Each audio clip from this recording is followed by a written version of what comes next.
hacer es dar las gracias a los organizadores por dar relevancia a un aspecto tan importante, de hecho del que voy a pasar por encima, pero no quiero dejar de nombrar la frecuencia y las características de este tipo de patología, como son las epilepsias en la infancia y la adolescencia. Y bueno, espero que lo que os voy a trasladar aquí sea de vuestro interés y no se quede aquí solo, sino que sirva para hacer la máxima divulgación posible en todos los ámbitos que nos aplican, ¿no?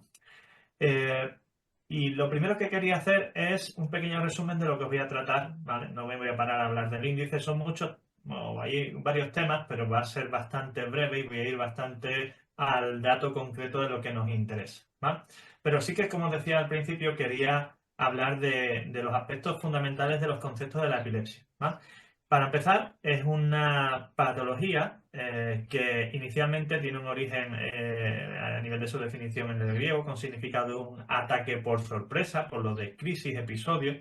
De hecho, ya en el 400 a.C., Hipócrates dice que o desmitifica el concepto de epilepsia diciendo que no hay nada más divino ni más sagrado que el resto de las enfermedades, ni en su naturaleza ni en su origen. Y esto tiene que ver con que durante muchos años la epilepsia se catalogó como una posesión, como una enfermedad divina, es decir, como algo relacionado no con patología física o mental, ni siquiera, sino con algo más allá de todo esto, ¿no?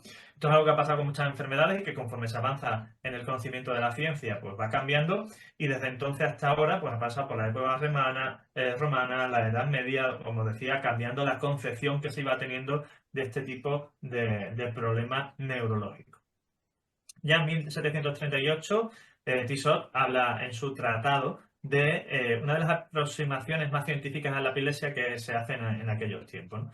Y todo esto va evolucionando de forma progresiva, no voy a pasar por el detalle de ello, pero sí que Jackson ya habla de la necesidad de pasar del concepto de la epilepsia de la psiquiatría a la neurología por el origen biológico de este tipo de alteraciones y descrito debido a la existencia de una crisis como una descarga súbita, temporal y excesiva que ya iba marcando lo que es el concepto de la epilepsia de células inestables de una parte de la sustancia gris del cerebro. O sea que ya iban bastante bien orientados cuando se hablaba de todo esto en ese momento. Y por lo tanto decimos aquí que la historia cambia a las personas, pero también a los conceptos. Va cambiando tanto así que aparece el electroencefalograma, se describen diferentes tipos de epilepsia en base a los síntomas, las características, el tipo de electroencefalograma y demás. Y el tiempo va alejando, como decía una vez más, estos conceptos teóricos etéreos, digamos, de posesiones, de enfermedad divina y demás, al concepto de una patología neurológica. En lo que se refiere a la epilepsia, podemos decir que la frecuencia, a la epidemiología, refiere que hay aproximadamente 40 millones de personas solo en el continente europeo. Y en general hay entre un 0,4 y 0,8, alrededor de un 1% en los estudios más amplios, que define que hay alrededor de 6 millones de personas que padecen epilepsia activa, es decir, que están con crisis o en tratamiento, ¿vale? Evidentemente esto depende del tipo de estudios, etcétera. Pero hay un aspecto importante que la epilepsia es una enfermedad frecuente y que genera importantes repercusiones en todos los ámbitos y hablamos de salud pública, no solo lo que se refiere a conceptos institucionales, sino también en lo que se refiere a la afectación de las personas. Eh,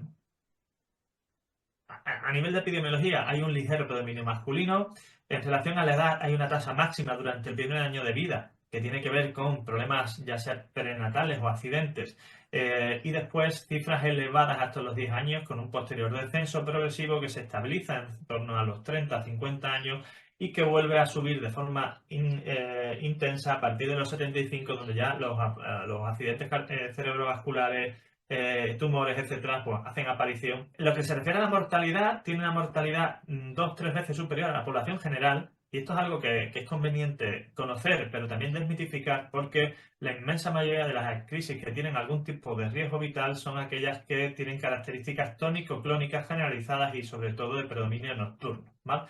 En las que se da un elevado riesgo de muerte súbita no explicada, pero que conociendo este riesgo, esta situación, pues nos permite tener la posibilidad de manejar o de vivir con menos preocupación o ansiedad otro tipo de epilepsias que ya sea en niños o en adultos, pues no tienen un riesgo vital significativo o no lo tendrán.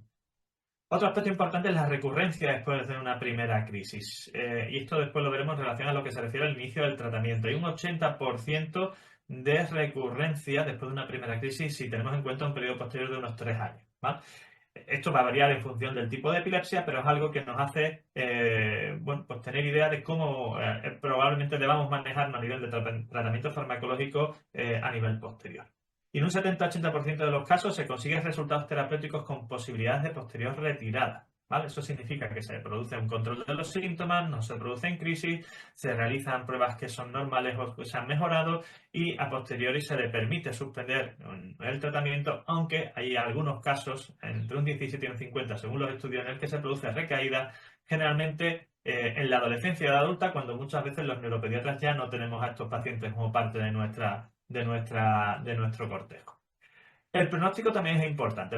Los pacientes con un primer diagnóstico de epilepsia pueden dividirse en 4 grupos en función del pronóstico. Aquellas que son epilepsias espontáneamente benignas, es decir, un pronóstico excelente, alrededor del 20-30%, son aquellas que tienen que ver que están relacionadas con factores genéticos y con lo que se denomina epilepsias benignas de la infancia. Después hay epilepsia de un tipo o de otro, pero que son excelentes y con muy buenas respuestas a la medicación, con lo que también tendrán un buen pronóstico, 30-40%. Y después hay otras que son fármacos dependientes. Digamos que estas se definen como de pronóstico regular o medio porque tienen buena respuesta al fármaco, pero requieren un mantenimiento continuado del mismo, en torno a un 10-20%. ¿Vale? Y después nos encontramos con otro, alrededor de 10-20%, en el que hay una epilepsia refractaria al tratamiento que por lo tanto se asociará a politerapia, a necesidad de otros tratamientos y a un mal pronóstico en lo que se refiere al control de las crisis y en muchos casos a la evolución cognitiva o conductual de la propia persona. Evidentemente esto va a aparejar diferentes tipos de intervención y de diferentes características a nivel de coste, ¿vale? Conceptos elementales sobre la fisiopatología. Sé que voy un poco rápido, pero esto se va a quedar grabado y no quiero que se pierda ninguno de los aspectos fundamentales que tienen que ver con la epilepsia, que creo que cuanto mejor conozcamos los que nos relacionamos con ella a nivel tanto profesional como personal, vamos a conseguir vivirlo de otra manera, vivirlo con más tranquilidad o con más conciencia y de esta forma poder vivir con mejor calidad de vida independientemente de cuál sea la situación de la propia epilepsia, ¿vale? Digamos que la fisiopatología de la epilepsia se puede simplificar o se puede clasificar planteándolo como un desequilibrio, y esto es así realmente, entre los sistemas excitadores e inhibidores del sistema nervioso central, en la que ganan, digamos que los primeros. Un sistema activador en el que el fundamental neurotransmisor es el glutamato y un sistema inhibidor en el que el principal neurotransmisor inhibidor sería el GABA. Por lo tanto, el objetivo principal sería conseguir que este equilibrio se mantenga a favor del inhibidor sin superar los límites de la normalidad que hacen que estemos demasiado inhibidos o limitados, ¿vale? Esto ya digo que es una simpleza, pero realmente es exactamente así lo que ocurre. De hecho, en el sistema activador, el glutamato actúa a través de 3 receptores, el NMDA, el cianato AMPA y el metabotrópico, y por lo tanto lo que hace es iniciar los mecanismos de activación neuronal independientemente de los mecanismos de control y autorregulación cerebral. Mientras que los inhibidores actúan sobre 2 receptores, tanto el GABA A como el GABA B. ¿Y esto por qué es importante? Porque dificulta el proceso de activación neuronal contrarrestando los mecanismos de activación que hemos descrito anteriormente. ¿Vale? Nos vamos a entrar en lo que a los iones a los que afecta, cloro, GABA A, potasio, GABA B, pero esto básicamente tiene mucho que ver en lo que se refiere a la polarización de la membrana, que al fin y al cabo es lo que genera esa descarga epiléptica o descarga eléctrica, ¿vale? Las células de nuestro organismo en general y las neuronas en particular tienen una carga que hace que dentro de la neurona haya una carga negativa, en el exterior una carga positiva, y lo que se produce cuando hay una crisis epiléptica, o mejor dicho, un potencial de acción, que es la transmisión de cualquier tipo de información a lo largo de la neurona, es un cambio en ese sentido de la polarización negativo-positivo. Se produce una alteración, se produce una inversión, que es lo que genera esa transmisión de la corriente eléctrica. Si esto se produce de forma sincronizada en una zona entre diferentes neuronas, es lo que acabará generando, como veremos más adelante, una descarga epiléptica. La aparición de una descarga epiléptica implica la existencia de un problema constitucional, es decir, de nacimiento o adquirido de la excitabilidad neuronal, ya sea estructural o funcional. Hay dos factores que caracterizan las neuronas epilépticas, que son hiperexcitables, ¿vale? Se activan de forma demasiado fácil, ¿vale? Es una tendencia de una neurona a generar descargas repetidas como respuesta a estímulos que habitualmente provocan un único potencial de acción, es decir, un estímulo genera un potencial de acción y con eso una descarga, pero hay veces que hay neuronas que son tan sensibles que ante un mismo estímulo generan varias descargas. Y la hipersincronía se define como la propiedad de un grupo de neuronas para generar trenes de potenciales de acción sincrónicos, es decir, para que varias neuronas se pongan de acuerdo a la vez para generar esta descarga, ¿vale? La P o punta es el resultado de las despolarizaciones paroxísticas, de ese cambio de polarización, y la onda es el resultado de la repolarización posterior, es decir, de la vuelta a la normalidad de ese equilibrio eléctrico. En general, cada tipo de crisis puede generarse en un circuito neuronal propio, ¿vale? Es decir, hay localización, hay crisis focales que se pueden localizar en una zona llamada epileptógena, con unas características electroclínicas que dependen de la activación de las redes específicas de esa área y de su activación longitudinal y secuencial, y por otro hay una, digamos, una percepción más compleja o una situación más compleja en las crisis generalizadas, que se pueden dividir en aquellas que llevan asociado movimiento o no lo llevan, es decir, las tónico-clónicas generalizadas o las ausencias en las que los circuitos y las áreas cerebrales que se implican parecen ser diferentes, aunque esto aún sigue en discusión después de tantos años de investigación, ¿no? Ataque solo es una crisis, y una crisis es todo episodio que se inicia y finaliza de una forma brusca. Una convulsión es una contracción involuntaria de músculos, de grupos musculares corporales. Es decir, esta persona tiene un ataque o esta persona tiene una convulsión no es un sinónimo de decir ha tenido una crisis epiléptica. Una crisis, para ser epiléptica, tiene que ser además una crisis de origen cerebral, es decir, todo episodio de aparición brusca que sea debido a una disfunción en el mecanismo de activación de estas funciones cerebrales, ya sea continua o discontinua, tónica o clónica, que es lo mismo. Es decir, se caracteriza no por su origen, sino por su componente motor. Crisis cerebral, que puede ser de tipo anóxico, falta de oxígeno, metabólica por alteración metabólica, psicógena cuando tiene una causa psicológica, tóxico cuando hay un factor externo de este tipo, y epiléptica cuando tiene su origen en una descarga eléctrica, ¿vale? Este tipo de fenómeno de aparición brusca es todo fenómeno, quiero decir, de aparición brusca provocado por una descarga brusca, síncrona y desordenada de un grupo de neuronas hiperexcitables. Esa es la pura definición de una crisis epiléptica, ¿vale? Y como más concepto, una cosa es una crisis y otra crisis es una epilepsia. Es decir, las epilepsias son un grupo de patologías de diferente origen que se caracterizan por la aparición de crisis epilépticas de forma repetida.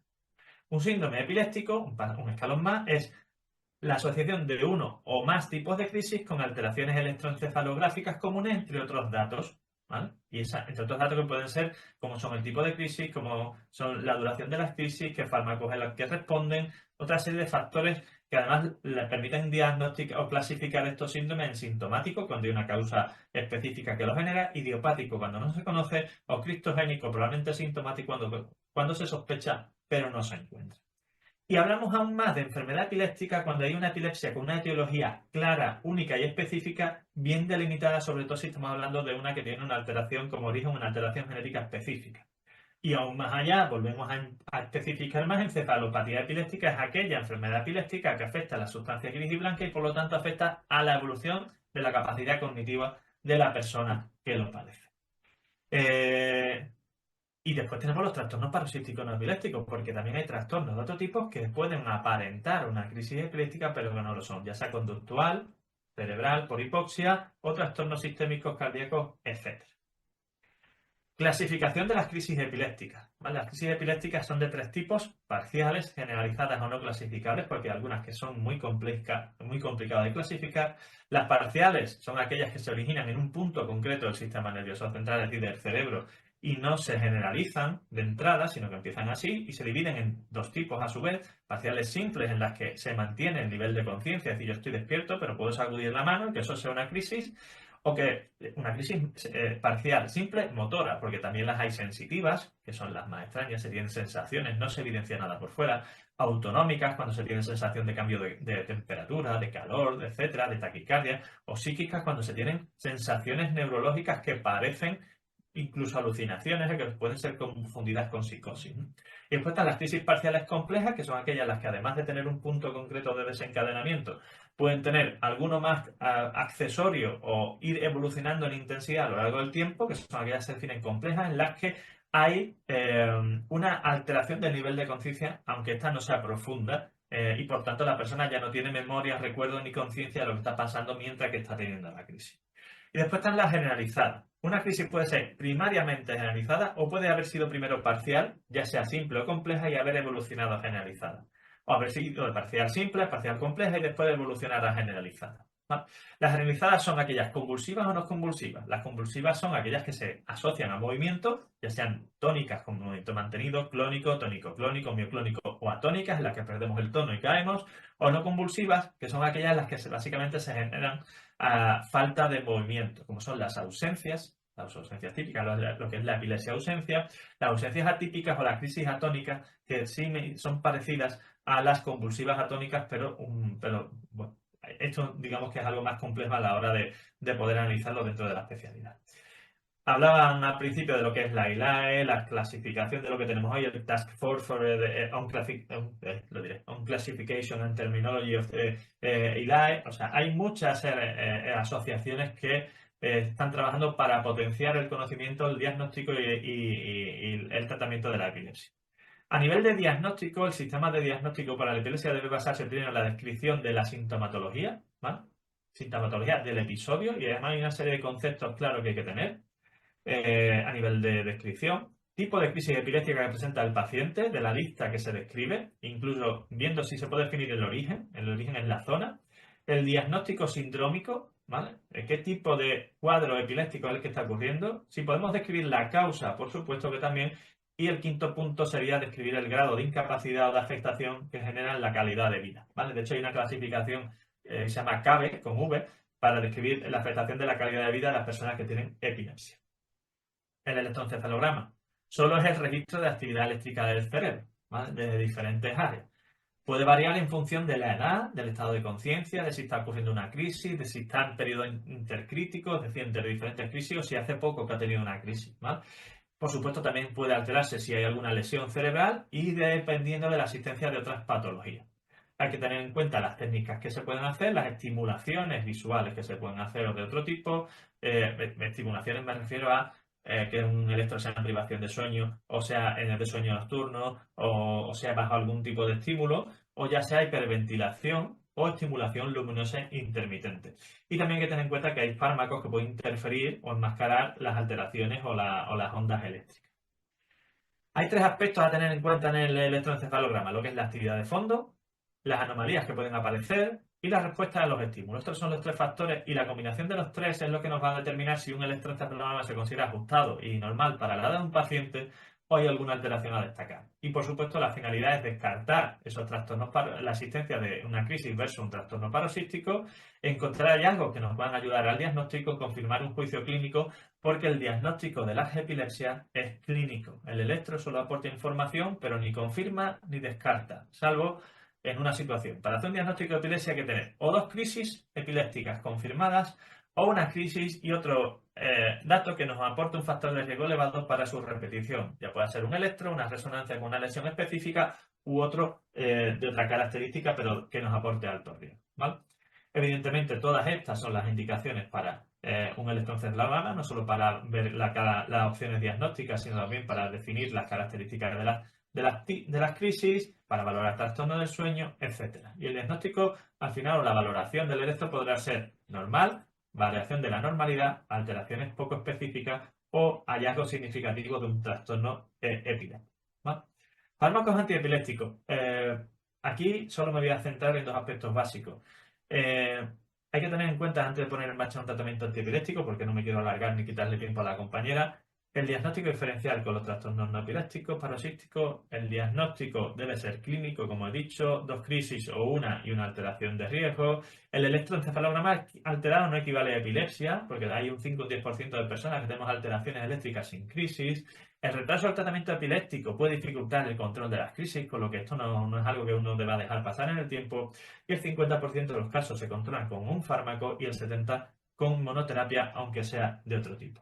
Hay mucha información a la hora de tener en cuenta para la selección de un fármaco antiepiléptico: edad, sexo, peso, estilo de vida, características personales. Si estamos, estos relacionados con el paciente, con la enfermedad, qué tipo de crisis o epilepsia, la frecuencia, las alteraciones que en el electro, incluso los aspectos relacionados con el propio fármaco, con cómo se libera, las horas que dura, muchos aspectos. Y tenemos una lista bastante intensa, bastante larga: valproico, carbamazepina, oscarbazepina.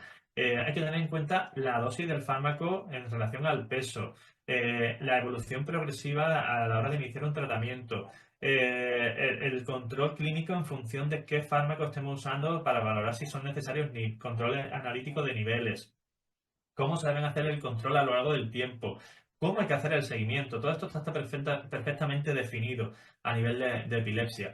Hay otras patologías en las que puede haber más, digamos, arte por parte del profesional, pero en esto los protocolos están claros y lo que debemos hacer es ser concretos y ceñirnos. También tener en cuenta las interacciones entre los fármacos y otro tipo de interacciones que pueden ver con otras medicaciones diferentes. También a la hora de suspender, cuando llega la hora de suspender un tratamiento, porque ya tenemos 3 años libres de crisis, o hay crisis, por ejemplo, ausencias típicas en las que el tiempo necesario es menor, porque también el descenso debe ser progresivo, pero en vez de una subida semanal, una disminución mensual, hasta 5 o 6 meses de disminución, de suspensión. Fundamental. Esto, por eso hablábamos antes de los inhibidores, de los iones y de qué receptores se bloqueaban o se activaban. Cada fármaco tiene un perfil específico, hay que tenerlo en cuenta. Y aquí solo un pequeño ejemplo, ¿vale? ¿Cómo se atiende una crisis? Exactamente igual que cualquier otra situación de riesgo de parada cardiorrespiratoria, pero teniendo en cuenta dos aspectos o tres concretos: que una crisis puede simular cualquier aspecto de nuestra conducta, cualquiera; que la actitud sería diferente en función de si una epilepsia es conocida o no, porque no siempre hay que llamar a urgencias y llevar al hospital a un niño después de una crisis; y que lo primero, y esto lo quiero poner con letras mayúsculas, lo he puesto ahí solo lo del reloj en verde, pero que quede claro: lo primero que hay que hacer cuando se atiende una crisis es mirar el reloj, porque todo lo que hagamos después va a ir dependiendo de cuánto tiempo haya pasado, ya que el 95% de las crisis se exceden sin tratamiento en menos de 5 minutos y tenemos que adaptarnos a esa situación, ¿vale? No vamos a ponerle medicación si no es necesario, porque nos va a coartar información sobre cómo evolucionaría. Tenemos opciones como el diazepam rectal o el midazolam intrabucal, que es la forma más simple, más cómoda de hacer esto. Y después hay otros aspectos relacionados con los avances, ¿vale? Como los nuevos fármacos antiepilépticos, las terapias génicas, los implantes de grafeno y la nanotecnología, la cirugía de ablación por estereotaxia, dieta cetogénica, que aunque se habla mucho de ella, es extremadamente compleja, o la estimulación del nervio vago.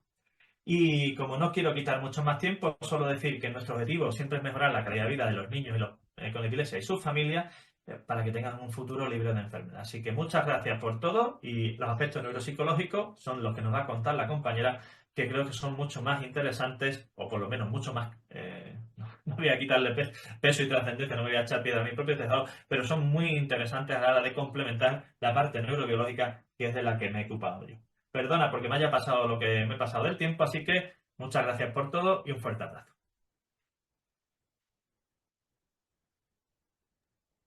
Muchas gracias, doctor. Muy buena su intervención. Entonces daremos paso a la doctora Alejandra Reyes. Las preguntas las esperamos en el chat, muy concretas. Hay que aprovechar al doctor para despejar muchas inquietudes que tengamos. Y pues ya continuamos con la doctora. Si quiere, pues se presenta y continuamos con su presentación. Gracias. Hola, muchas gracias. Bueno, antes que nada, muchas gracias por la invitación. Un placer estar aquí con ustedes. ¿Y se me escucha bien? Sí, señora. Vale, voy a compartir pantalla y bueno, pues me presento. Soy Alejandra Reyes, soy neuropsicóloga, especialista en trastornos del neurodesarrollo. Y bueno, pues como comentaba Emanuel, yo me voy a encargar un poquito de la parte de neuropsicológica, todo lo que refiere a los trastornos neuropsicológicos que se suelen observar en los niños con epilepsia. Entonces, para no entretenerme mucho en mi presentación, bueno, vamos avanzando un poquito en el tema. Principalmente observamos, bueno, dos grandes rasgos dentro de los niños que presentan epilepsia, que serían las alteraciones cognitivas y las alteraciones a nivel conductual. Yo me voy a enfocar un poquito más en el tema cognitivo. Y bueno, ¿qué es lo que se suele observar? Por lo general, vemos dos tipos de indicadores cuando hablamos de una alteración a nivel cognitivo. La primera pudiera ser un desfase en el neurodesarrollo. Esto es que vamos viendo que los niños no van avanzando al nivel que se espera para su edad, que vemos que no adquieren las habilidades que toca, ya sea que en revisiones con pediatría pues identifican como que no van logrando lo que llamamos los hitos del neurodesarrollo. Muchas veces vemos que su velocidad de procesamiento es más lento, o también en la escuela son los profesores que refieren que el niño comienza a tener problemas de aprendizaje, problemas de memoria. Entonces es muy importante pues ir identificando estos desfases y pues la parte neuropsicológica, justamente la evaluación para ver qué es lo que está pasando, ¿no? Si corresponde a un trastorno del neurodesarrollo o simplemente a una alteración cognitiva de ciertas áreas solamente del desarrollo. Entonces, bueno, esto en lo que refiere a los desfases, que es como vamos identificando en los niños que hay algún tipo de alteración. Y por otra parte tenemos las regresiones.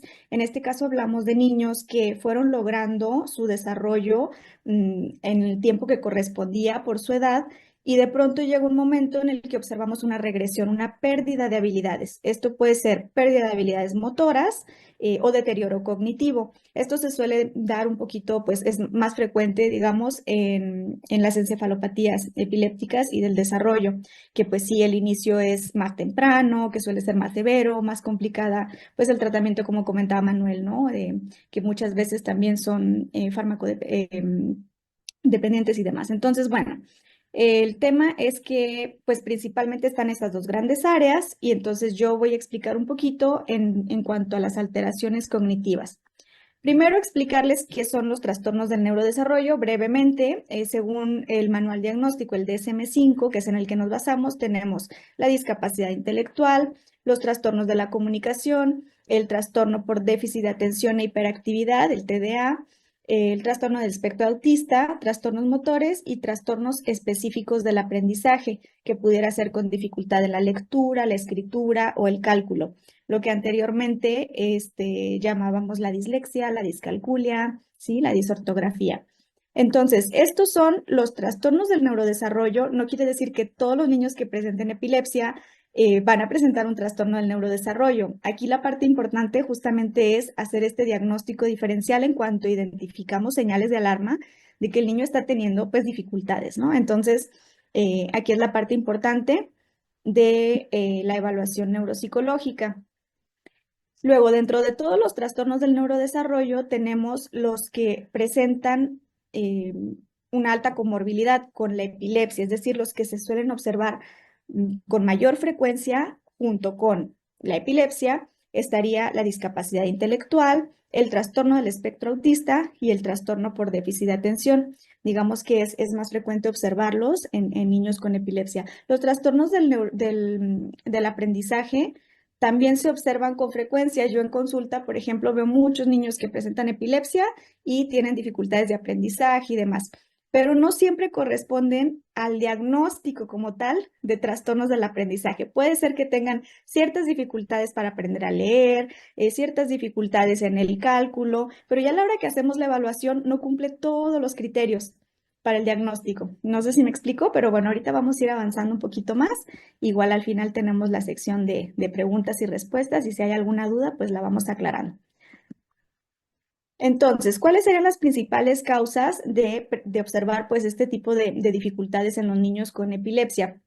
Primeramente, pues el daño orgánico, lo mencionaba el doctor Manuel, en temas pues de epilepsias severas, ¿no? Y difíciles de controlar, sobre todo en donde hay un daño a nivel orgánico, a nivel estructural. Luego tenemos que pues también hay evidencia de que los fármacos antiepilépticos pueden tener efectos neuropsicológicos adversos. Obviamente, el doctor Manuel, como explicaba, hay que valorar, ¿no? El costo-beneficio y lo más pronto posible hay que medicar a los niños porque pues es el tratamiento que se tiene que dar. Mientras más pronto, obviamente mejor, pero pues también hay evidencia de que algunos medicamentos pudieran tener efectos adversos y sobre todo también el sueño. También cuando se ve afectado el sueño, sobre todo en edades muy tempranas del neurodesarrollo, sabemos que el sueño pues, es fundamental para los niños que cumplan con sus ciclos de sueño y demás. Entonces, a la hora de observar trastornos del sueño en los niños, pues también se pueden ver alteradas la adquisición de habilidades cognitivas. la ansiedad, la depresión y demás, también puede repercutir. Ujú. Entonces, tenemos una serie como de alteraciones cognitivas y del origen un poquito de la epilepsia. Esto es a grandes rasgos, obviamente es muchísimo más complejo que esto, es un poco resumido y muy global. Pero bueno, por ejemplo, dentro de la discapacidad intelectual se puede observar mayormente en las encefalopatías epilépticas, como comentaba hace un momento, son de inicio temprano, que es un poco luego más difícil, ¿no?, de controlar. Entonces, es donde solemos observar casos de niños que presentan discapacidad intelectual, ¿no?, junto con la epilepsia. Cuando observamos dificultades en los procesos atencionales, que no siempre corresponden a un TDA, pero que observamos sí características de dificultad en la adquisición o dispersión, o falta de concentración y demás, correspondería sobre todo a la epilepsia del lóbulo frontal. En el caso de la alteración de la memoria a corto plazo, esta corresponde más a la epilepsia del lóbulo temporal. Luego observamos en casi todos los tipos de epilepsia dificultades en motricidad fina y motricidad gruesa. El autismo, sobre todo, está presente en encefalopatías epilépticas, igual manera que el inicio es temprano, ¿no? Y luego las dificultades que les comentaba en cuanto a la adaptación, la conducta adaptativa, las emociones, crisis de enojo, de desafío a la autoridad y demás, todo este tipo de conductas se suelen observar dentro de las epilepsias generalizadas. Bueno, acá quiero yo compartirles un artículo reciente del año pasado, en donde el grupo de trabajo de neuropsicología de la ILAE realizó una clasificación internacional que propone para que nosotros neuropsicólogos la llevemos a cabo, la apliquemos para poder justamente pues clasificar estos trastornos cognitivos en la epilepsia. Y nos proponen 6 pasos que nos pueden ayudar a obtener un fenotipo cognitivo a partir de pruebas de evaluaciones neuropsicológicas aplicadas a los niños. Entonces, es muy interesante porque esto propone ciertas normas a nivel internacional que podamos nosotros ya aplicar a los niños y que no solamente cada profesional por su parte, pues seleccione las pruebas que crea convenientes y demás, sino que ya todos estemos como que en un mismo canal, ¿no? Evaluando a los niños con pruebas estandarizadas y bueno, con pruebas internacionales. Entonces, estos 6 pasos son realmente muy sencillos a llevar a cabo. Lo primero que nos proponen es crear una estructura de qué pruebas por dominio cognitivo vamos a aplicar. Entonces, ellos recomiendan siempre considerar 5 habilidades, que serían las que comúnmente se observan con alteración dentro de la epilepsia, que sería el lenguaje, la atención, la memoria, las funciones ejecutivas, las funciones motoras. Bueno, tenemos como 5 dominios hacia grandes rasgos, funciones visoespaciales. Entonces, nosotros lo que debemos hacer es seleccionar qué pruebas vamos a aplicar para evaluar cada uno de estos dominios. Y nos sugieren mínimo 2 pruebas por dominio. Es decir, voy a evaluar lenguaje, mínimo necesito 2 pruebas para poder evaluar el lenguaje. Igual lo mismo para atención, lo mismo para funciones visoespaciales y demás. Entonces, después de esto, yo tengo que seleccionar los datos normativos. Primero que nada, las pruebas que voy a aplicar tienen que ser pruebas actualizadas y pruebas estandarizadas, y que me den una información, una base de datos que yo pueda comparar los resultados obtenidos por el niño en esta prueba, que serían sus resultados brutos, que yo los pueda comparar con los baremos nacionales. Obviamente yo, si me encuentro en México y estoy evaluando a un niño mexicano, lo ideal es aplicar una prueba estandarizada con baremos para niños mexicanos, una prueba validada en México con niños mexicanos, porque el tema cultural influye. Entonces, no es lo mismo, por ejemplo, en las pruebas que aplicamos en España, muchas de ellas pues en México no son aplicables, ¿no? ¿Qué pasa? Que lamentablemente estamos cortos de pruebas y de material que realmente se ha validado. O sea, en México afortunadamente tenemos pues sí, suficientemente pruebas validadas y estandarizadas, pero por ejemplo, en América Latina muchas veces no se encuentran. Entonces, bueno, recurrimos a las pruebas mexicanas, que culturalmente es un poco pues más similar, ¿no?, que las pruebas que se utilizan en España, por ejemplo. Entonces, bueno, ahí tenemos un poquito un problema, pero en principio, pues esa es la idea, sería lo ideal, ¿no? Que las pruebas estén actualizadas, ese es otro punto bien importante, porque también pues toma tiempo ir actualizando las pruebas. Tenemos el caso, por ejemplo, del WISC, que es la prueba que se utiliza para evaluar una escala de inteligencia, ¿no? Que se utiliza para evaluar el coeficiente intelectual en los niños, diferentes dominios de habilidades y demás. Bueno, el WISC 4, por ejemplo, salió en el 2003. Ya es muy viejito, porque los niños realmente, cuando la aplicábamos, hay partes en donde los niños de hoy en día ya no les cuadra la información, o sea, hemos evolucionado tanto, ¿no? Y los niños sobre todo, pues se dio así como que un disparo. Entonces, el WISC 5, por ejemplo, en México, todavía no sale la versión con los baremos mexicanos. Entonces, ¿qué hacemos? Bueno, al menos acá en México está la versión de baremos chilenos, que es lo más similar a la cultura y pues es lo que se acerca más. Pero bueno, esto para explicar un poquito igual la complejidad en la que nos encontramos, pero es buscar la manera de buscar las pruebas actualizadas y los baremos adaptados a las normas sociales, en donde podamos obtener como puntuaciones, ya sea puntuación Z, puntuación T, puntuación escalar, puntuación estándar, que no me voy a detener mucho en este tema, más como estadístico y demás, pero lo ideal es obtener ese tipo de puntuaciones que se puedan comparar a nivel internacional, ¿ok? Entonces, luego nos sugiere el punto 4, elegir cuál sería el umbral de deterioro cognitivo. Entonces, nosotros vamos a ver en función de los resultados de las pruebas, si estas puntuaciones se comparan con una media, con un promedio, si se encuentran una desviación estándar por debajo del promedio o una desviación y media. Hay pruebas que sugieren 2 desviaciones estándar por debajo del promedio. Esto va a depender de las pruebas. Entonces, acá nos sugieren una desviación y media estándar por debajo del promedio. Me detengo un poquito aquí en este punto porque pues posiblemente estamos conectados papás y demás que dicen, bueno, ¿y eso qué, no? Como que, ¿qué significa? No voy a explicar mucho en detalle, pero lo que sí quería comentar es que me pasa mucho en consulta y sobre todo recientemente que los papás de pronto llegan derivados por la escuela, por el colegio, en donde, no sé, supongamos, el profesor refiere que el niño está teniendo dificultades de atención, de concentración, o que no está aprendiendo a leer, escribir, dificultades con la adquisición de la lectoescritura.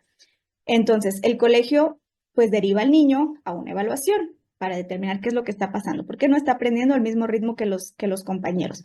Entonces, los papás llegan y me comentan, por lo general, es que, doctora, cada niño avanza a su propio ritmo. Entonces, estamos dejando que el niño avance porque pues cada niño a su propio ritmo. Y es como que una frase que ahorita los papás utilizamos mucho y es verdad. O sea, yo soy la primera en decir, sí, es cierto, cada niño avanza a su propio ritmo, es verdad. Cada niño tiene fortalezas y debilidades distintas, porque pues somos seres humanos, ¿no? Que somos todos distintos. A uno se le dará mejor la lectura y la escritura y a otro niño mejor las matemáticas. Y eso está bien. Pero ¿qué pasa? Que nosotros, volviendo al tema para explicar un poco lo de la desviación estándar, nosotros lo que hacemos es que evaluamos a los niños y cuando obtenemos sus resultados de puntuaciones, en las pruebas, lo que tenemos que observar es en qué rango se encuentra el niño dentro de las puntuaciones que comparamos con la mayoría de los niños de su edad. Los famosos baremos que nosotros tenemos por tablas, por edades, de 10 años, de 11 años, de 12, de 6, de 5, por edad. Entonces, la mayoría de los niños deben de entrar en un cierto rango, que es la media, que sería el promedio entre tal y tal puntuación. Entonces, de ahí tenemos puntuaciones un poco más altas, puntuaciones un poco más bajas, que realmente siguen estando dentro del promedio, quizá promedio alto, promedio bajo. Y está bien, no pasa nada. Hasta ahí sería, digamos, cada niño avanza a su propio ritmo. Es un parámetro amplio.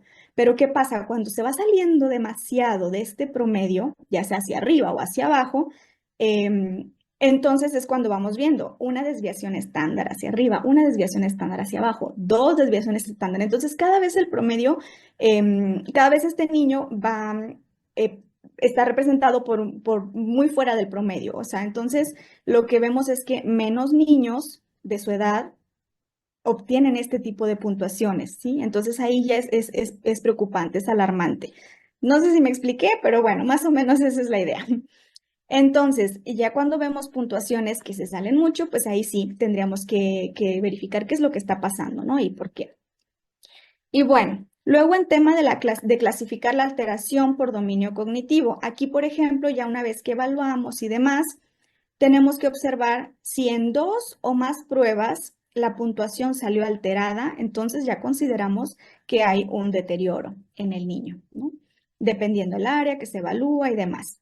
Y ya una vez que tenemos estos resultados, podemos aplicar un algoritmo que nos proponen para determinar ahora sí el fenotipo cognitivo, es decir, si este dominio está alterado o si está intacto, si la alteración es de dominio único o bidominio o generalizado. Les voy a compartir el esquema que ellos proponen.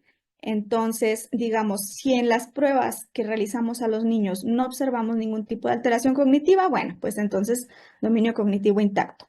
Pero si sí observamos alteración cognitiva, tenemos que definir si esta alteración es de dominio múltiple, si por ejemplo en 2 dominios salió alterado, a lo mejor en lenguaje y atención. Y en el resto visoespacial está todo bien, en el resto perfecto, ¿no? Entonces sería bidominio o generalizado por encima de trigual o superior a 3 dominios alterados. O quizás solamente de dominio único y vemos alteración solo en lenguaje o solo en memoria o solo en visoespacial. ¿Sí me explico? Entonces, a partir de este esquema, nosotros vamos a ir determinando el fenotipo cognitivo. Entonces, esta parte es interesante, como les decía, pues para justamente tener los mismos parámetros, ¿no? A nivel internacional y poder ir como determinando este fenotipo. Luego, la parte de la elección de las pruebas. Tenemos cantidad de pruebas, muchísimas, muchísimas pruebas en el mercado, pero entonces la persona que está encargada de realizar la evaluación, en este caso el neuropsicólogo, tiene que estar capacitado. Hay pruebas que necesitas estar certificado para aplicar específicamente esa prueba. No es como que solamente pues la consigas y la apliques. Tienes que tener la experiencia para aplicarla y sobre todo, bueno, y para calificarla, porque pues de ahí se basan los datos, ¿no? Justamente el tema de las puntuaciones y demás, pero sobre todo el tema de la interpretación, que es lo que más cuesta trabajo, que es lo que yo veo y que pues donde más me llegan de pronto informes de niños referidos de otros especialistas, la parte de la interpretación es la base, porque la prueba nos ayuda siempre, siempre, siempre nos va a ayudar a determinar, ok, bueno, sí, hay alteración, no hay alteración, pero y luego alteración, ¿qué? Alteración a nivel de lenguaje, ¿qué tipo de alteración? No es lo mismo la comunicación, que el niño no tiene esta intención comunicativa como se observa mucho, por ejemplo, dentro del autismo. No es lo mismo un niño que tiene dificultades de articulación, que es más a nivel motor. No es muy complejo, ¿no? Entonces, la parte de poder interpretar pues es la parte interesante, ¿no? A final de cuentas. Entonces, tenemos pruebas que son específicas para evaluar, por ejemplo, el desarrollo en edades tempranas, lo que les comentaba hace un momento, la importancia de que sea validada y estandarizada en la cultura, ¿no? Por ejemplo, aquí en México tenemos esta batería, que es la batería neuropsicológica para preescolares BAMPE, que está estandarizada en niños mexicanos.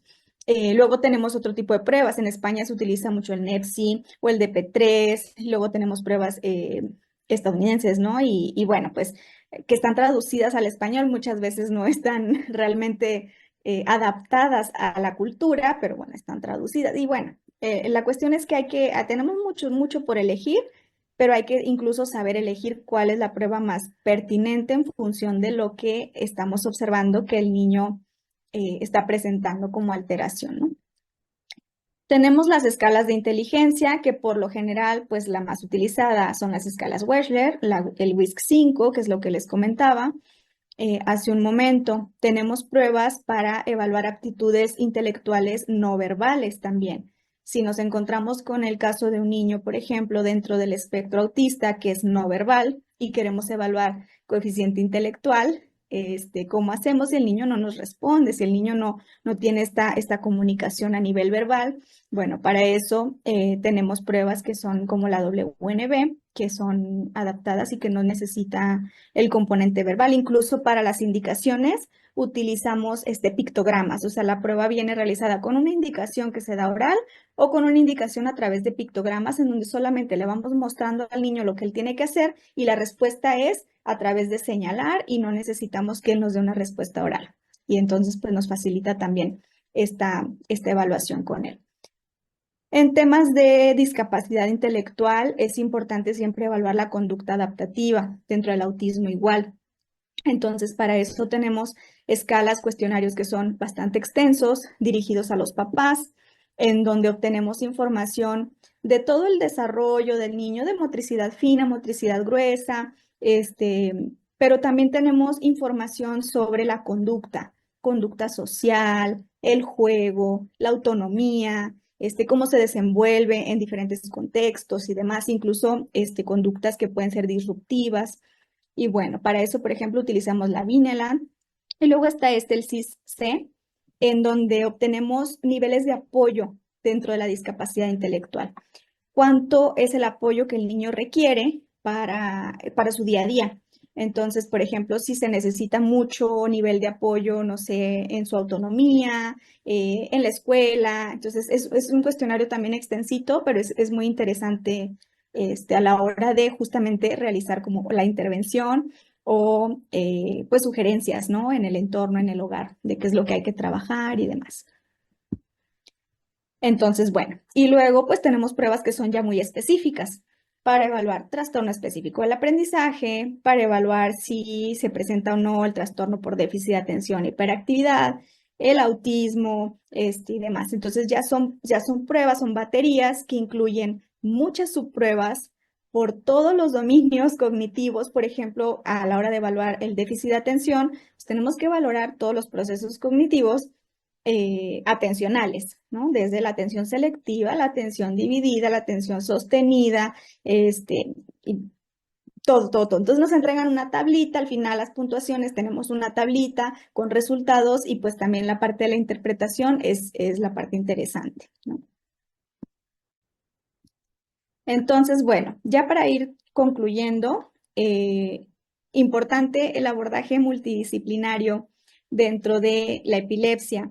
Los niños, bueno, pues son atendidos por neuropediatría, neurofisiología, neuropsicología y bueno, ya a partir de ahí también vamos derivando en función de las evaluaciones y los resultados que los niños tienen, si requieren terapia ocupacional, psicología clínica, si hay temas de conducta, de ansiedad o logopeda o fisioterapia y demás. Entonces, tener en consideración que el abordaje, pues siempre, mientras estemos como que en comunicación, todos los especialistas para, como decía el doctor Manuel, ¿no? El objetivo es mejorar la calidad de vida de los niños. Entonces, mientras podamos abordarlo cada uno en su área, pues muchísimo mejor. Entonces, finalmente, ¿qué es lo que se recomienda? Primero que nada, la identificación temprana del tipo de epilepsia para poder llevar a cabo el seguimiento médico, realizar esta evaluación neuropsicológica para identificar justamente si hay dificultades, fortalezas y demás, y un abordaje multidisciplinario, pues para poder dar continuidad, seguimiento a los niños, ¿no? Entonces, bueno, pues por mi parte sería todo. Si tienen dudas, comentarios, pues vamos a pasar a la sección de preguntas y respuestas. Perdona, pero quería darle la enhorabuena a la compañera porque creo que el mundo de la neuropsicología está poco explotado dentro de nuestro sector y creo que es fundamental que se aborde desde esta perspectiva neurobiológica, como ha hecho ella, explicando esto con vamos, en fin, con un detalle que me ha parecido magnífico. Gracias, muchas gracias, Manuel. Pues es complemento entre todos lo que decía, ¿no? El abordaje es multidisciplinario, entonces cada uno en su área. Muchas gracias. Buenos días. Yo tengo un nietecito que tiene 4 años, pero él sufre de epilepsia, pero pues no ha sido identificada. Y aparte de eso, él es un bebé hipotónico. Quisiera saber si de pronto hay cura o hay para controlarle, porque él sufre también de ausencias.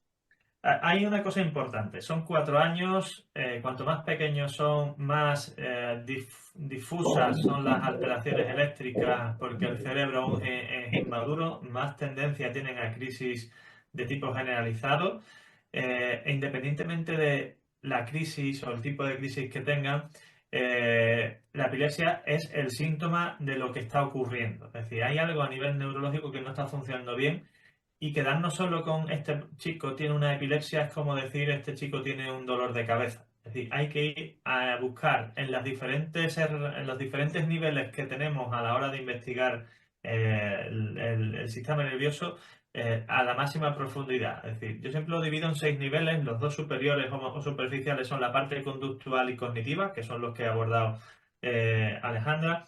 Y después está la parte inferior, que es donde se habla de la actividad eléctrica, que es en la que nos da la información el electroencefalograma, los circuitos cerebrales, que son con los que a través de las neuronas de las cuales van fluyendo los neurotransmisores y también ahí van actuando los fármacos, la estructura cerebral, que por eso se estudian se hace estudios de neuroimagen, de resonancia, y también la patología o el nivel genético, que es el más profundo.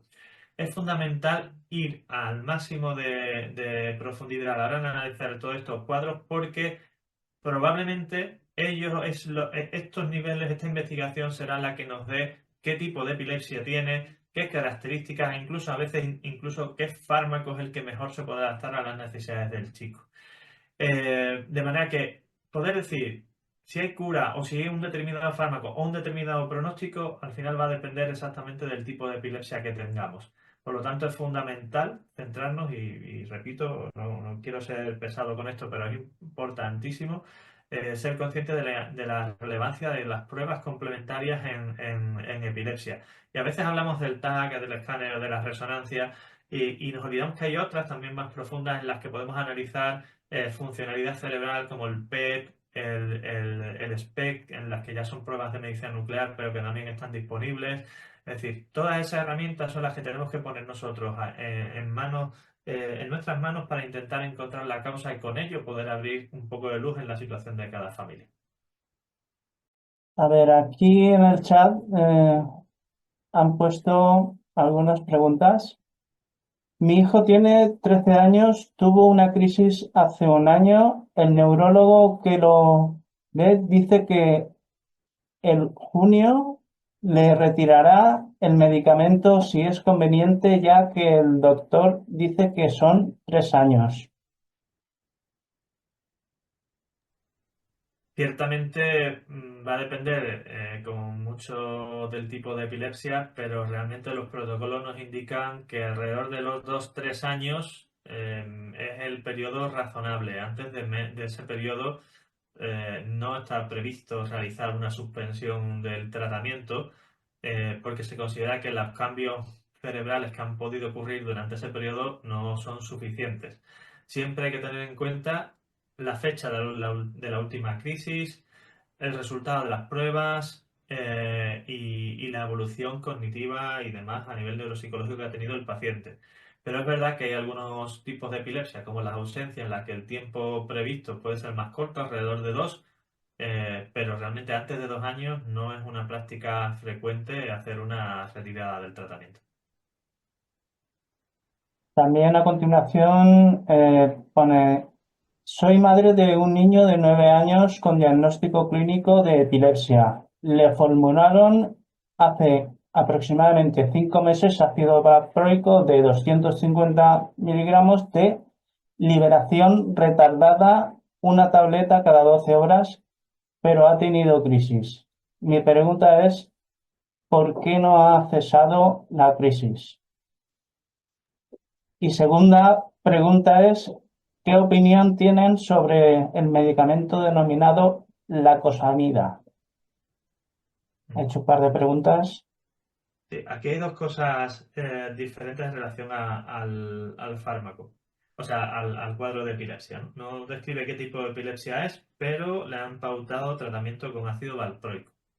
La dosis del ácido valproico van asociadas al peso inicialmente y después a los niveles sanguíneos, de manera que es fundamental tener claro si la dosis que está tomando está ajustada al peso y a los niveles sanguíneos del paciente. Eso por un lado. Y después, como decía en una de las diapositivas, el 50% de los pacientes tienen respuesta a un primer fármaco, el 70% a un segundo fármaco o tercero en monoterapia. Es decir, que se pueden ir realizando cambios hasta que se encuentre el que funciona de forma adecuada. De manera que los pasos, como decía antes, también en esto están muy descritos, es decir, muy bien definidos. Se usa un fármaco, hay que usarlo de la forma correcta, las dosis adecuadas durante el tiempo adecuado, valorar si hay un control adecuado de las crisis o no, porque no siempre el fármaco intenta minimizar esa aparición de crisis, pero tener un tratamiento farmacológico para la epilepsia no es una garantía de no tener crisis, ¿no? Y después, cada vez que se considera necesario realizar un cambio, siempre hay que poner el fármaco nuevo, realizar el proceso de subida de dosis, dejar un tiempo suficiente que vaya haciendo efecto y, en función de la respuesta que se tenga, decidir si se mantienen los dos o se reduce el primero para intentar mantenerlo solo con el segundo, ¿no? Y en relación a la segunda pregunta, la cosamida, el nombre comercial Vimpat, es un fármaco bueno, razonablemente eficaz, tanto más que el resto de fármacos que os he presentado antes como pequeños resúmenes, ¿no? Ácido valproico, carbamazepina, carbazepina, perampanel. Hay una larga lista de fármacos, el Vimpat lacosamida es otro de ellos y es un fármaco eficaz, seguro y demás. Pero no, aquí no podemos hacer como en otros cuadros o en otras patologías, decir, no, este tratamiento funciona bien habitualmente, este funciona mejor. No, aquí hay cada fármaco puede ser generalmente bueno para algún tipo de epilepsia o de crisis, ¿no? Pero va a depender mucho de la persona y de la respuesta clínica que tenga, incluso del perfil relacionado con la edad, el género, etcétera. Por ejemplo, el ácido valproico no es habitualmente recomendado en niñas por la repercusión que puede tener a nivel hormonal, igual que las benzodiazepinas, como el ¿Para cuándo habrá mejoras al diagnóstico en edad pediátrica? en pediatría en general se han dado algunas circunstancias curiosas a lo largo de las décadas, ¿no? Y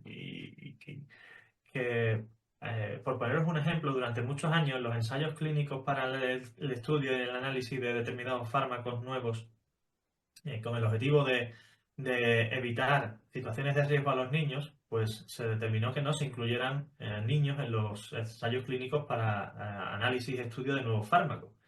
Así como concepto teórico está muy bien, ¿vale? Evitamos riesgos, evitamos que los niños puedan estar sometidos a fármacos, pueden tener efectos secundarios, etcétera. Ensayos clínicos tipo 1, en los que se analiza efectos secundarios. Como digo, así de entrada parece un razonamiento bastante lógico. El resultado práctico fue que nos quedamos sin fármacos autorizados en niños porque no había estudios previos en ellos. Entonces salían fármacos que se comercializaban para adultos. Los ensayos clínicos nos daban la información para adultos y después nos encontrábamos los pediatras que no tenían fármacos para tratar a niños, porque no tenían autorización. De manera que durante muchísimos años hemos estado tratando a niños en base a la información, la experiencia y los datos que había de los ensayos de adultos mediante lo que es un tratamiento off-label, fuera de ficha técnica. Es algo a lo que los pediatras estamos acostumbradísimos desde toda la vida porque es algo muy habitual.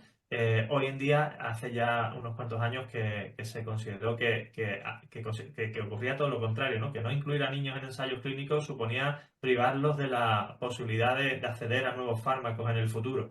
Hay una cuestión en todos estos aspectos que también tiene que ver, por un lado, con lo que es la política, la institucionalidad, la ideología, etcétera, que es relevante y que deberíamos replantearnos o pensar de otra manera en algunos casos.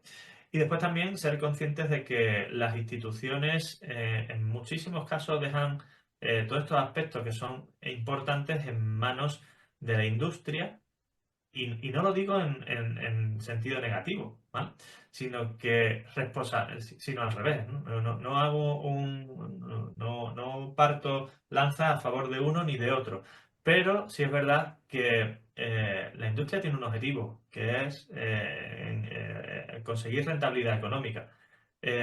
Y parece un poco injusto que que se le dé la disponibilidad de actuar en ensayos, estudios y demás, y que después se les reproche la falta por ejemplo, de medios para determinadas enfermedades. Probablemente aquí deberíamos plantearnos el papel de las administraciones en todo esto, porque hay enfermedades raras, muchas enfermedades raras dentro de lo que es la patología epiléptica, y no son rentables las enfermedades raras, evidentemente. Eso no significa que no debamos atenderlas, significa que tenemos que tener una estrategia diferente a la hora de afrontarlas. Eso por un lado. Y después, incluso aunque no hablemos de enfermedades raras, la pediatría, los niños, son un rango de edad que como máximo nos incluye hasta los 18.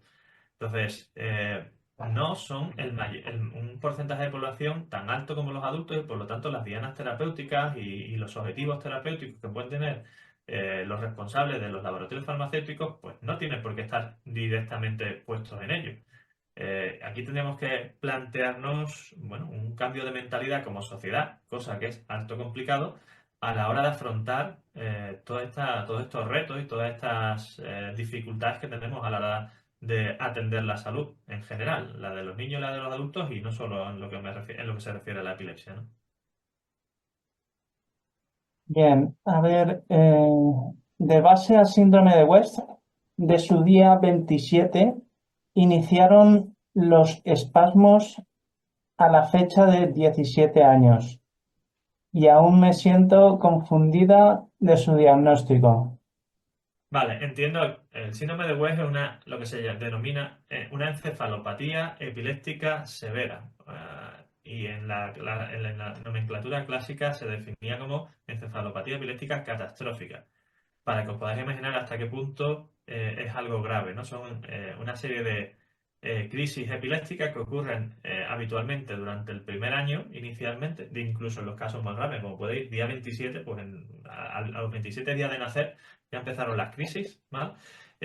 Las causas pueden ser de diferentes tipos, normalmente son metabólicas o lesiones estructurales, pero son patologías graves.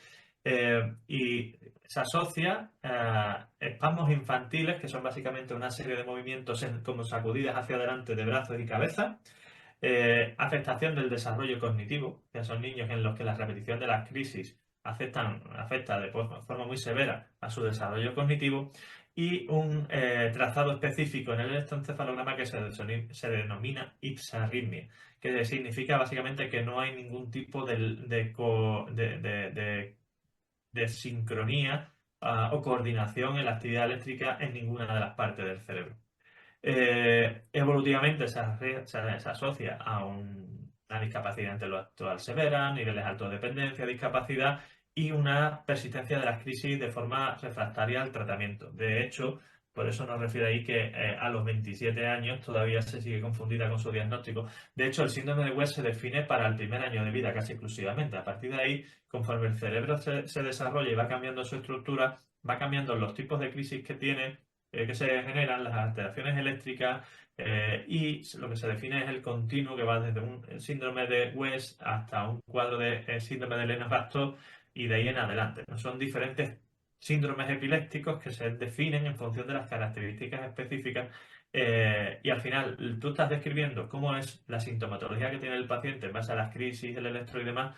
No sabemos la causa en esta situación, pero evidentemente son patologías severas que a las familias pues evidentemente les genera una gran angustia y una gran comorbilidad, ¿no? Aquí ahora pues mi niño es un niño fármaco depende de hace 15 años. Hace un año le implantaron un VNS, lo cual ha funcionado excelentemente. Mi pregunta es la siguiente: ¿el VNS puede tener consecuencias en su estado anímico? El VNS es el estimulador del nervio vago. Básicamente es un dispositivo iba a decir se instala, pero no se instala, se incorpora. Es un estimulador, básicamente es una pequeña batería que genera descargas eléctricas, y que tiene un extremo, una especie de cablecillo, por explicar de forma sencilla, que se enrosca alrededor del nervio vago. El nervio vago es uno de los nervios más importantes en lo que se refiere a la actividad inhibidora de nuestro sistema nervioso. De manera que el estimulador del nervio vago lo que hace es minimizar o intentar contrarrestar la activación que se genera en las epilepsias, ¿no?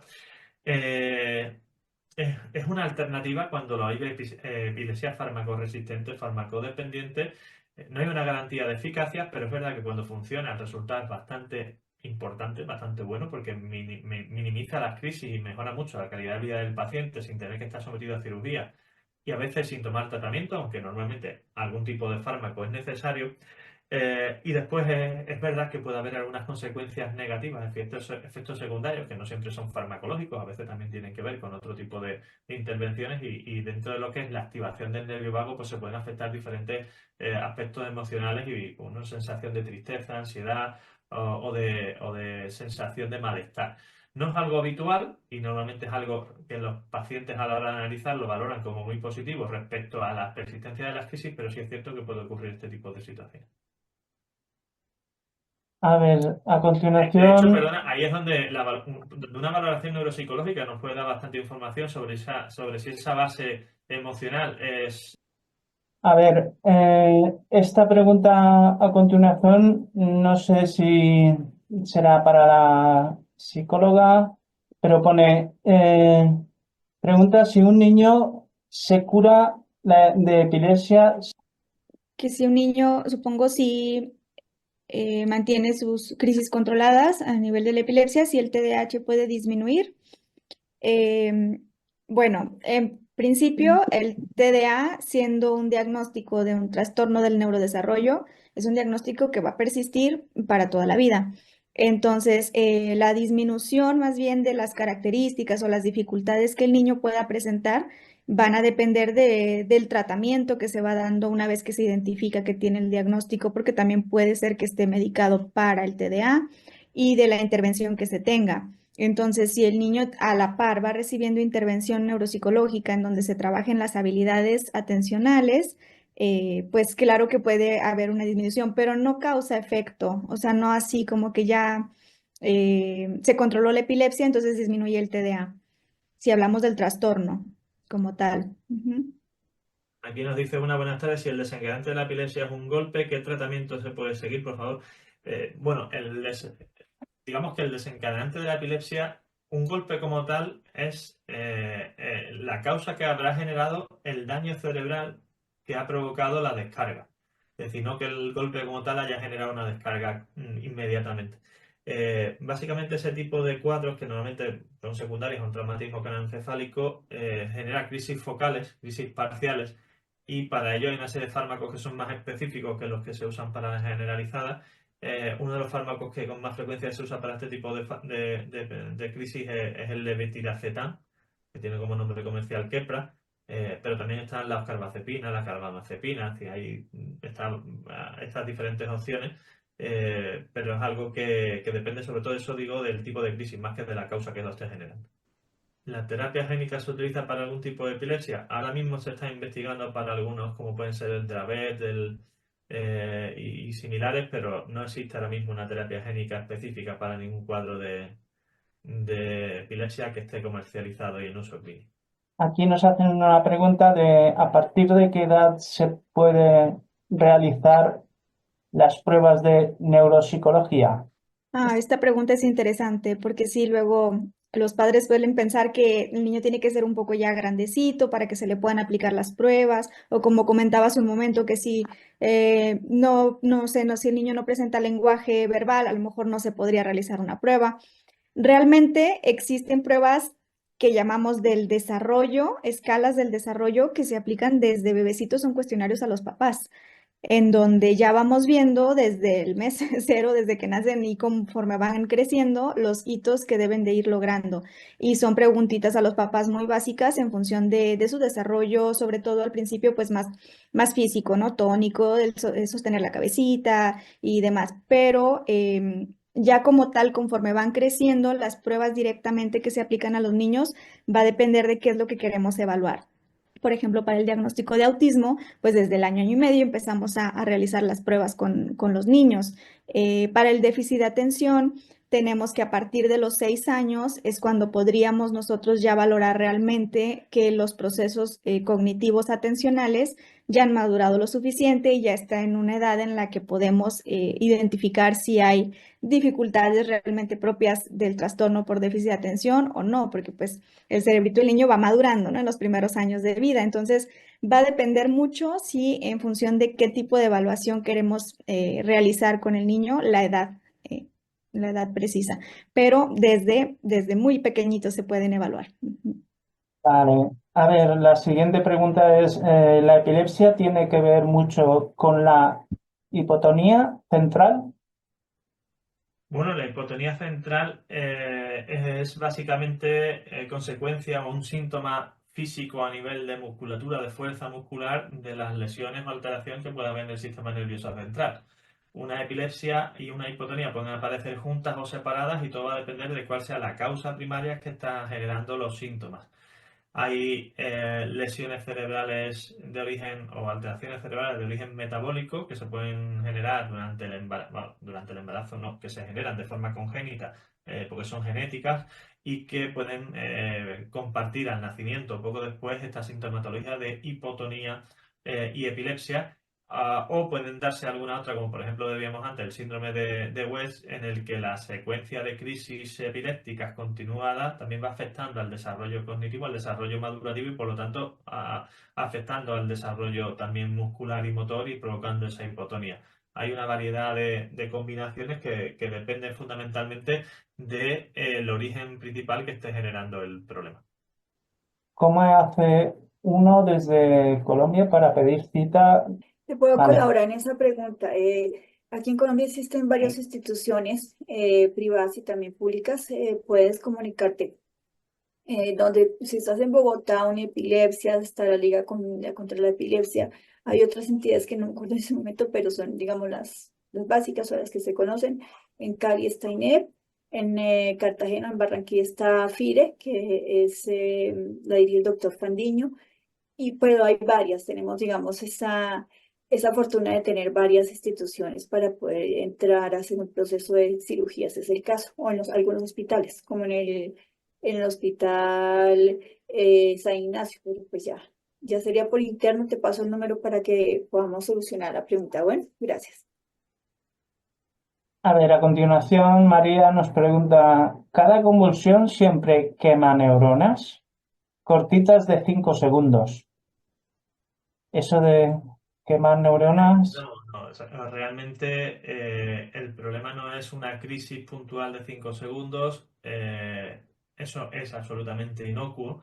En general, incluso crisis de menos de 5 minutos puntuales no generan una repercusión relevante en este sentido, pero sí que haya crisis más prolongadas o que se repitan con frecuencia, ¿vale? Es decir, las neuronas necesitan un margen de tiempo para recuperarse de todas estas alteraciones y si esas crisis se generan o se producen de forma continua o relativamente cercana, no va a dar tiempo a esa recuperación.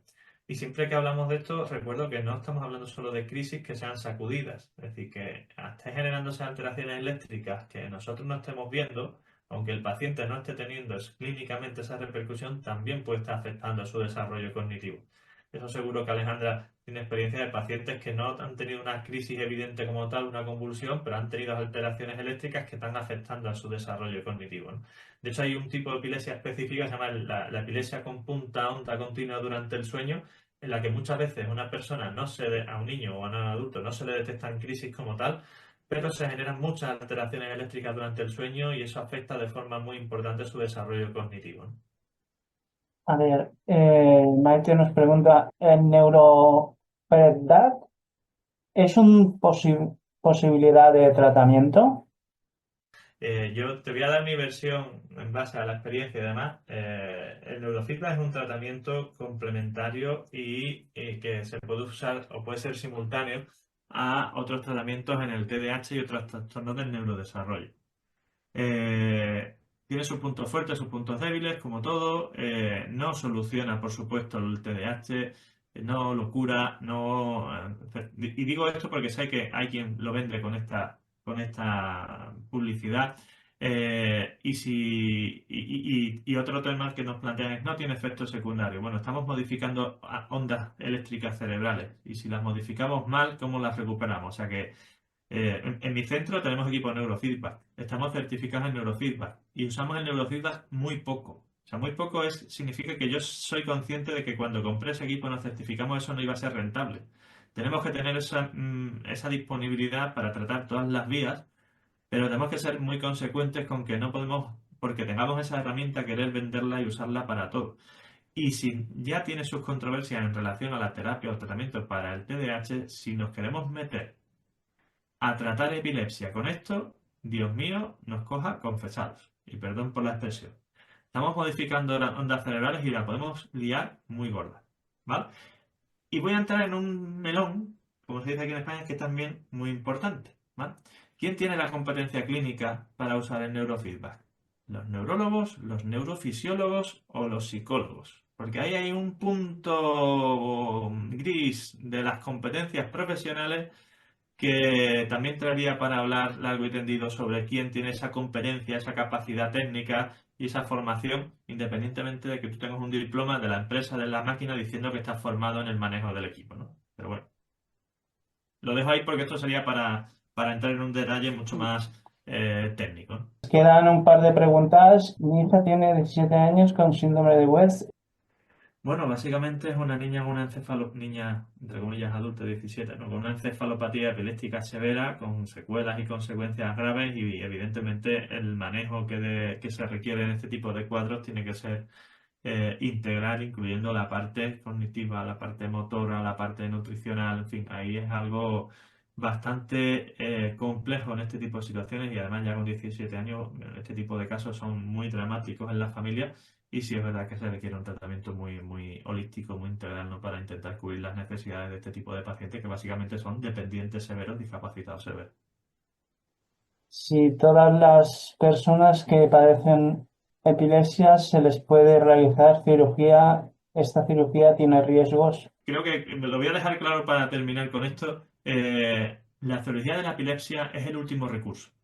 Se usa cuando Ah, los fármacos no son eficaces, cuando la opción del estimulador del nervio vago no se considera útil o viable y para que podamos hacer una cirugía de la epilepsia tendremos que saber dónde está localizado el foco de la epilepsia. Así que no toda epilepsia es susceptible de eso porque para empezar las que solo tienen crisis generalizada y no tenemos ningún foco específico no podemos hacer nada. Es decir, la cirugía de la epilepsia se basa en saber dónde está el foco que genera las crisis y extirparlo.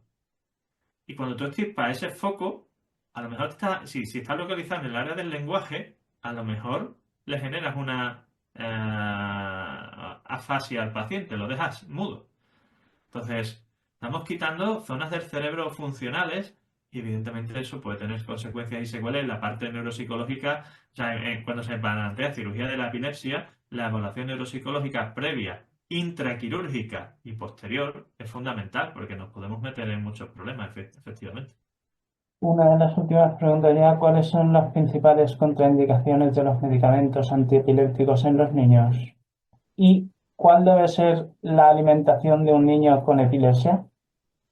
La alimentación de un niño con epilepsia debe ser la alimentación habitual, estándar. No hay equilibrada, ahí no hay ninguna dieta específica dentro de lo que es una epilepsia estándar. Fármacos contraindicados en niños. En general, los fármacos antiepilépticos en niños que no se recomiendan son aquellos, como decíamos al principio, que tienen afectación sobre su desarrollo cognitivo. Básicamente, benzodiazepinas, como pueden ser el clobazam, el clonazepam, el diazepam y similares, ¿vale? Y después hay otros fármacos que ya son menos habituales de uso, pero que también pueden afectar el desarrollo cognitivo en los niños, como son el topiramato, ¿vale? Dicho esto, cada cuadro epiléptico, y por eso era importante, como decía al principio, definir qué tipo concreto de epilepsia, qué síndrome epiléptico, qué enfermedad epiléptica o qué encefalopatía epiléptica tiene una persona, porque eso puede determinar, en base a la experiencia que he acumulado a lo largo de las décadas y de los años, qué tratamiento puede ser más eficaz, independientemente de que uno pueda no ser recomendable de forma general en niños, pero sí sabemos que en ese tipo de epilepsia es muy eficaz. Y poniendo siempre en una balanza el riesgo-beneficio, pues nos pueda hacer decantarnos por él, aunque no sea él teóricamente recomendable. Emiliano comenzó a convulsionar a los 4 meses, se diagnosticó con una canalopatía de sodio, en este momento tiene 5 y aún no habla. ¿Qué pruebas se le pueden hacer para saber cómo está su desarrollo? Esto creo que es una información puramente neuropsicológica, pero sí me gustaría hacer aquí una apreciación y aquí nos especifica cómo este paciente se ha estudiado a nivel profundo, incluso genético, y se ha detectado que tiene una mutación en un canal del sodio, que es lo que le genera las crisis. O sea, para que veáis, si sabemos eso, también sabemos cuáles de los fármacos que tenemos disponibles es el que nos puede ayudar más a mejorar sus crisis, ¿vale? Independientemente de que eso pueda haber más o menos afectación cognitiva, como nos dirá Alejandra. Y gracias, Manuel. ¿Qué pruebas se le pudiera hacer para saber cómo está su desarrollo? Bueno, primero que nada, tiene el niño ya 5 años y aún no habla. Con esta información, pues estamos un poquito cortos también, ¿no? Necesitaríamos saber un poquito más al respecto, cómo está en el resto de sus habilidades cognitivas, porque es posible que el tema del lenguaje no se haya desarrollado porque el niño presenta una discapacidad intelectual, por ejemplo. Entonces, se tendrían que hacer pruebas en principio de base para identificar que intelectualmente no hay dificultades y que únicamente estamos hablando del tema del lenguaje. ¿Se acuerdan como el cuadrito que les presenté? Si es único, si es bimodal, si es... entonces necesitaría, pues sí, una evaluación principalmente para saber si solamente hablamos del tema del lenguaje y luego, propiamente dicho, el lenguaje, saber si el niño presenta o no intención comunicativa, por ejemplo, es posible que no hable, que sea no verbal, pero que el niño sí comunique con gestos, que esté en contacto, que pida, que solicite, que responda incluso a su manera o no. Entonces, va a depender mucho realmente de las características específicas del niño, pero sí es recomendable definitivamente si a los 5 años aún no habla, que se le haga una valoración completa porque sobre todo hablando de lenguaje, consideramos que tenemos un periodo crítico para que éste se desarrolle. Entonces, más allá de los 6, 7, 8 años, es más complicado hacer la intervención en el lenguaje. Entonces, mientras más pronto, mejor. Vale, muy bien. Pues ya podemos concluir. ¿Podrían hacer más o menos ustedes como un resumen de respecto a toda la charla? Pues si no te importa para comenzar yo lo resumiría en dos mensajes. Tenemos que conseguir ser conscientes de que es importante diagnosticar las epilepsias de la forma más precoz posible. Ser conscientes de que cuando hay que plantearse las pruebas o el tratamiento no podemos esperar. Y hay una frase que ha dicho antes Alejandra que la repito constantemente, ¿no? Cada niño evoluciona a su ritmo. Sí, sí, claro, dentro de unos límites, ¿vale? Pues un niño hablará al año y medio, pero cuando habla, estamos en 3 años y el niño no habla, eso ya no es evolucionar a su ritmo, eso ya es que tiene un problema, ¿vale? Entonces, lo que veamos que está fuera de lo normal en el proceso de desarrollo de un niño, lo tenemos que consultar o sea, como padres interesados y como profesionales debemos ser conscientes de que no podemos responderle eso a los pacientes, ¿vale? Tenemos que ser prudentes y realistas. Y después tenemos herramientas de diagnóstico, imagen, electroencefalograma, genética. Tenemos muchas herramientas para intentar encontrar la causa y con ello establecer cuál es el pronóstico, el tratamiento más adecuado y las opciones que tenemos de mejorar la calidad de vida del niño. Y siempre tenemos que basarnos, al fin y al cabo, en su funcionalidad. Y nosotros los neurólogos estamos en la parte basal de esos niveles que hemos dicho, genética, neuroimagen, de circuitos cerebrales y actividad eléctrica. Y en los dos niveles siguientes están los neuropsicólogos y demás terapeutas para ayudar a que todo ese proceso lo consigamos de la forma más integral posible. Sí, es esa funcionalidad que la alcancemos de forma real. Por parte de la doctora, ¿qué nos puede comunicar? Sí, bueno, Manuel, pues ya me has ganado, ¿no? Pero justamente esta parte me parece pues lo esencial, ¿no? La identificación precoz siempre será lo ideal. Es por eso que pues se busca que los niños sean evaluados lo más pronto posible. Y bueno, por eso la pregunta que hicieron, ¿no? ¿A partir de qué edad? Lo más pronto posible. Mientras más pronto identifiquemos las dificultades que se van observando en los niños. De hecho, también otra cosa que yo suelo decir a los papás, a veces no es necesario tener un diagnóstico, porque la preocupación del papá ¿es déficit de atención o no es? ¿Es autismo o no es? Muchas veces no se llega al diagnóstico de déficit de atención en un chiquito de 5 años, pero ya estamos notando que tiene estas dificultades atencionales y ya podemos intervenir. Entonces, con diagnóstico o sin diagnóstico, si vemos que hay un desfase importante, hay que atenderlo, ¿sí? Entonces, mientras más pronto, mejor. Mientras más pronto se diagnostica y se identifica qué tipo de epilepsia es y qué tipo de repercusiones tiene a nivel cognitivo, pues la intervención será oportuna y el pronóstico obviamente pues será más favorable, ¿no? Ujú. Aquí ahora en la despedida también en Familias Púrpura podría también comentar y muchas gracias también por estar aquí colaborando. a la hora de estar organizando y llevando todo esto. Bueno, muchas gracias, José, y gracias por la invitación. Y me complace poder colaborar en estos eventos. Y como cierro o reflexiones, y como decían los dos doctores, el diagnóstico precoz, porque y antes también, ¿no? En el embarazo, y siempre insisto en que para evitar que se dé epilepsia o otros tipos de diagnósticos, el manejo o el seguimiento prenatal es muy importante, y para también detectar temas genéticos. Y, y pues, digamos, esa reflexión de esa parte, y también pues cuando ya uno es paciente o el niño va creciendo, como estamos hablando de dos peques, el cuidado, el cuidado y el conocimiento de las cuidadoras, de las madres, es fundamental. Precisamente por esto hacemos estas reuniones, y también su propio conocimiento, su propia experiencia ayuda, y el hecho de que puedan compartir, puedan conocer las experiencias unas y de otras, pues es muy bueno, y pueden crecer así en el tratamiento, en el trato y en el manejo de la epilepsia de cada niño, de sus hijos. Entonces, como el cierre, y agradecemos a todos por la participación. Nos vemos en unas próximos eventos, y muchas gracias a los doctores por haber aceptado la invitación y compartir sus conocimientos. A vosotros. Muchas Muchas gracias. gracias. Gracias a Muchas ustedes por la gracias. invitación. Un placer. Hasta otra. Gracias.